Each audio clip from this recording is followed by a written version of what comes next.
का जो संगठन खड़ा किया जा रहा है और एक महीने से चला जा रहा है, आपको किस प्रकार से? मैं तो आज दनाना गांव आई हूँ। पार्टी का जो सदस्यता अभियान है वो शुरू कर रखा है, उसी के लिए आए हुए हैं। राजेश के घर हैं, बाकी हमारे सारे पदाधिकारी गण हैं, तो उसी के लिए।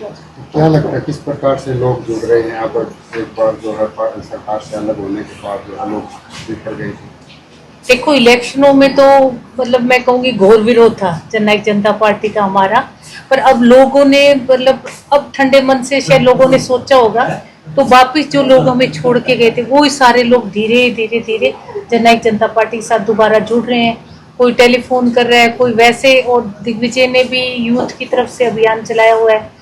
सारे पार्टी के सभी पदाधिकारीगण जो है वो दोबारा पूरे एक्टिव होके और फील्ड में घूम रहे हैं। अपने का चुनाव में विरोध हो गया था, लोग जो है पार्टी से छिटक गए थे, क्या कारण रहा उसका? क्या बीजेपी के साथ गए थे, उसका कारण या काम नहीं होता? नहीं, ये तो मेरे को लगता है सबसे बड़ा जो एक मुद्दा बनाया था ना दुष्यंत के खिलाफ किसान आंदोलन में, और जिन्होंने बनाया था कांग्रेस ने, मेन वही थे, क्योंकि जहाँ भी धरनों पे लोग बैठे थे कांग्रेस के आदमी थे।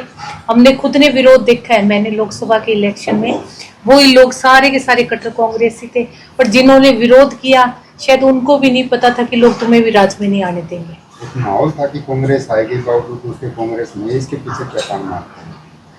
मेरे को लगता है कांग्रेस के ना आने का मेन कारण जो ये था कि पहले उन्होंने कहा भी दुष्यंत को रोको किसी भी तरह। उनको ये लग रहा था लोग वन साइडेड हमें जिता के लेके आएंगे, और लास्ट में जब उनको ये लगने लग गया कि शायद हम 90 में से 70 सीटें लेके जा रहे हैं, उन्होंने कुछ सीटें बीजेपी को देने का काम किया, और ये नहीं पता कि जो दे रहे हो उन्हीं से तुम्हारा बट्ठा बैठेगा और कांग्रेस हार गई।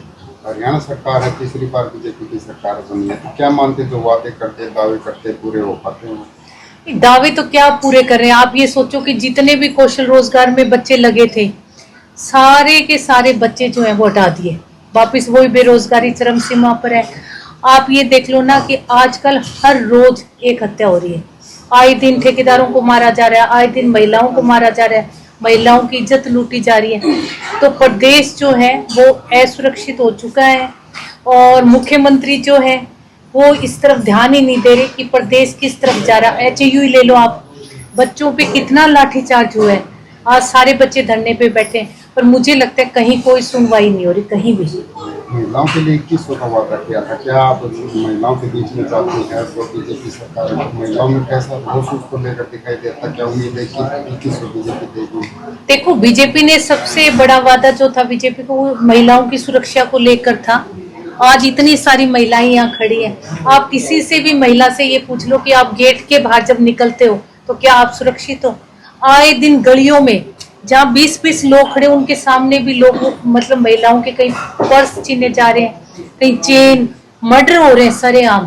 तो कहाँ सुरक्षित है? प्रदेश की महिलाएं तो सुरक्षित ही नहीं है। अब बदलाव आएगा, लोग वापस जुड़ रहे हैं। लोग, एक जो अंदर की आवाज है ना लोगों की, वो ये लोग कह रहे हैं कि इससे जो दुष्यंत का हमने विरोध किया था वो विरोध गलत था, आज भी प्रदेश के लिए दुष्यंत ही सही है। लोगों की एक भावना दोबारा जो है वो अंदर खाते घरों में बोलनी शुरू हो गई अब लोगों ने। हरियाणा सरकार को कितने नंबर देंगे, खास करना जो सीएम? मैं तो बिल्कुल ही नहीं दूंगी, क्योंकि आज जो महिलाओं के साथ हो रहा है वो तो 10 में से 0 देने वाली बात है।